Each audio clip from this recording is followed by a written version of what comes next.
নবী যদি মুখ দিয়া কিছু কয় তাহলে এটা পূরণ হওয়ার ব্যাপারে সন্দেহ আছে? কোন যার সন্দেহ হয় তার ঈমান নাই।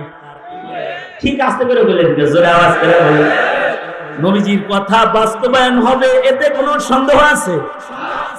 কারণ নবীজি যে কথাগুলো বলে, আপনি মর্জি সে কভি कुछ नहीं कहते आका, जो खुदा कहता है सरकार वही कहते हैं।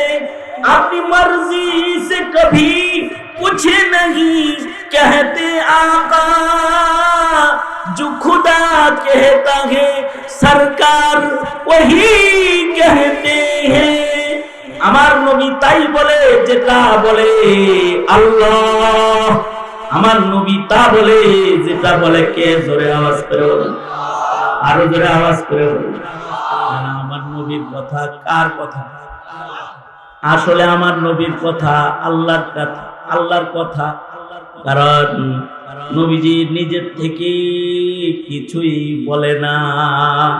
যদি নিজের থেকে কিছু বলে, এইটাও আল্লাহর নিজামের উল্টা হইলেও আল্লাহ এটাকে পূরণ করে নবীর কথাকে রক্ষা করে।